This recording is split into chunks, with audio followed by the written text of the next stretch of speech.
Untuk perkembangan banjir di Sabah, kita dapatkannya dalam lintas langsung ke studio berita RTM di Kota Kinabalu. Fokus hari ini, bantuan segera kerajaan negeri kepada penduduk terjejas. Kita langsung bersama Konstantin Palawan.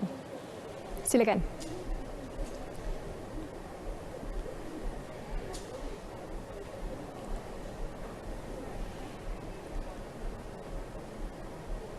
Terima kasih Ifah yang serba kuning hari ini. Salam sejahtera.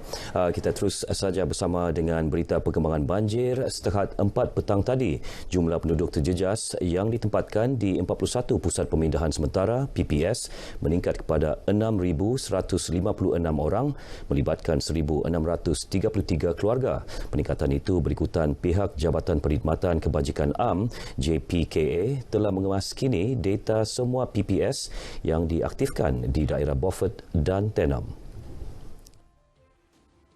Menurut kenyataan Jawatan Kuasa Pengurusan Bencana Negeri Sabah, Tenom mengaktifkan satu lagi PPS iaitu Rumah Kebudayaan Skim Kuala Tomani yang menempatkan seramai 615 orang melibatkan 120 keluarga.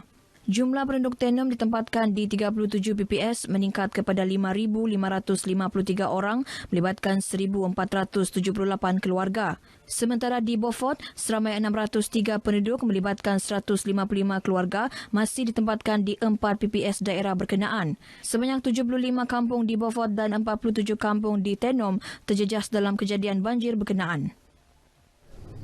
Bantuan akan disalurkan segera kepada penduduk yang terjejas banjir di kawasan Kemabong dan Tenom selepas kerajaan negeri menerima laporan penuh kemusnahan akibat banjir dari Pusat Kawalan Operasi Bencana PKOB Tenom.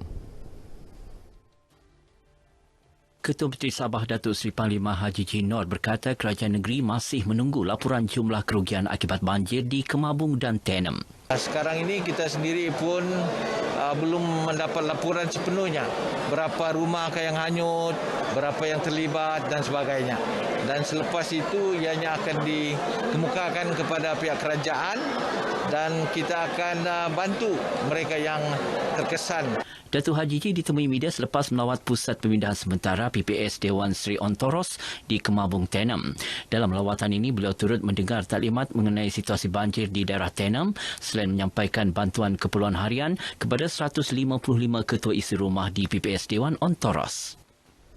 Dalam pada itu, kerajaan negeri akan membina paip graviti di Kampung Jempanga, Beaufort bagi mengatasi masalah bekalan air di kawasan berkenaan. Ketua Menteri Datuk Seri Panglima Haji G. Nor berkata ia melibatkan peruntukan RM100,000.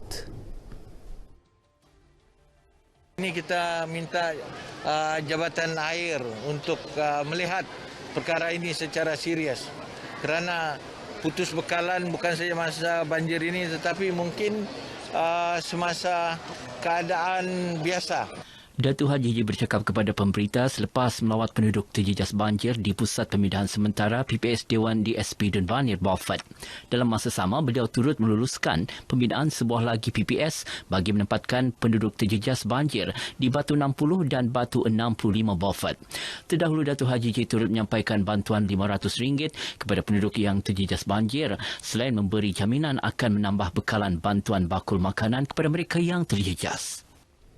Sementara itu, Adun Klias, Datuk Isnin Ali Asni menyambut baik pengumuman kerajaan negeri untuk membina paip graviti di Kampung Jempanga dan kelulusan pembinaan sebuah lagi PPS bagi menempatkan penduduk terjejas banjir di Batu 60 dan 65 Beaufort.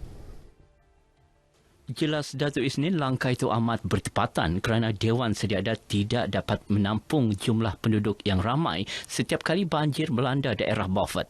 Ia berikutan jarak kampung dari Bekan Beaufort melebihi 60 km dan sukar dilalui setiap kali banjir berlaku menyebabkan ramai penduduk terkandas di rumah kerana terputus hubungan. Pihak kita pun tidak ada keupayaan untuk ambil mereka kemari kerana kawasan yang terlalu dalam. So langkah kita arahkan ketua kampung dan juga JPKK gunakan dewan kampung ini.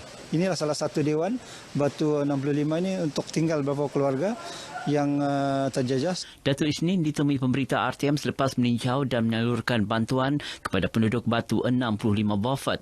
Sementara itu, penduduk bersyukur dengan bantuan berkenaan. Kerajaan sudah datang menghulurkan bantuan ketika kami dilanda musibah seperti air banjir ini.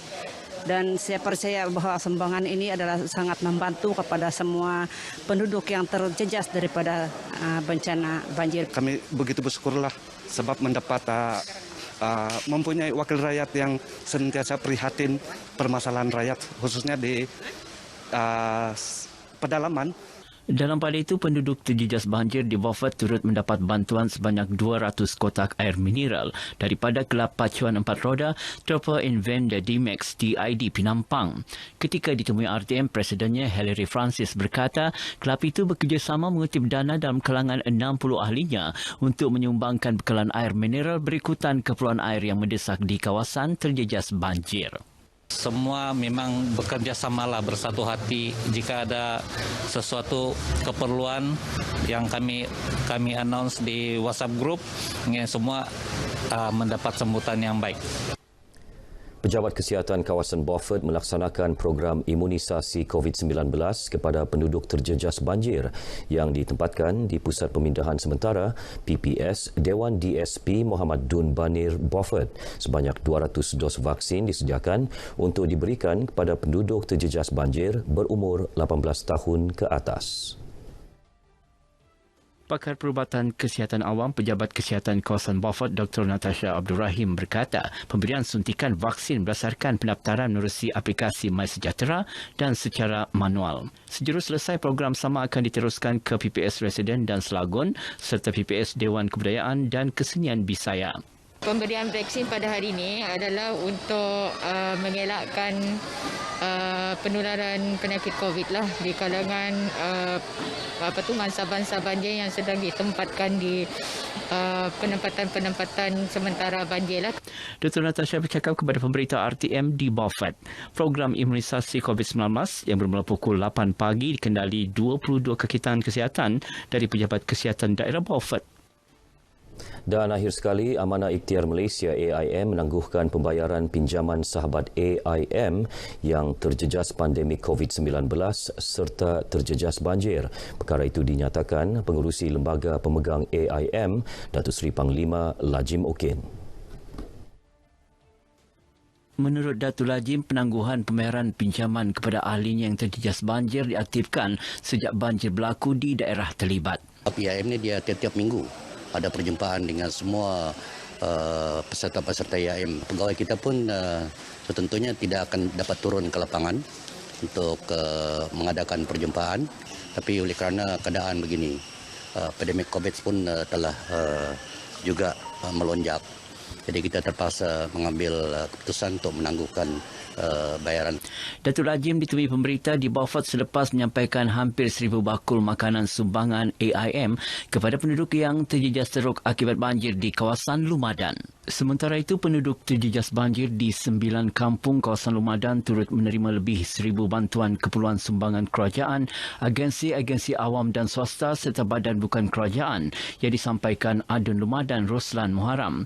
Menurut Roslan, bantuan berkenaan disampaikan menggunakan kenderaan berat dengan bantuan kenderaan Angkatan Pertahanan Awam dan Angkatan Tentera Malaysia dan lori 10 tan berikutan paras air masih bahaya. Sememangnya bantuan ini kalau kita lihat memang tidak mencukupi, tetapi sekadar untuk membantu dengan kadar yang segera. Saya rasa alhamdulillah, dan kita mengharapkan kerajaan terpaksa melihatlah karena banjir pada kali ini bukan banjir yang macam biasa. Dalam pada itu, Pengarah Unit Pemimpin Pembangunan Masyarakat UPPM Sabah, Datuk Mat Bali Musa mengingatkan UPPM agar turun padang membantu rakyat yang dilanda musibah. Bersama-sama dengan wakil rakyat kita atau juga agensi kerajaan terlibat untuk sama-sama memastikan berikan kerjasama yang padu untuk memastikan ada kolaborasi di kalangan agensi kerajaan dan juga pimpinan kita lah. Sekian paparan dari Sabah petang ini bersama saya Konstantin Pahlawan. Pastikan patuhi SOP di mana saja anda berada. Kita masih belum menang. Kita jaga kita. Kembali bersama Ifah Hazim di Angkasa Puri. Ifah, silakan.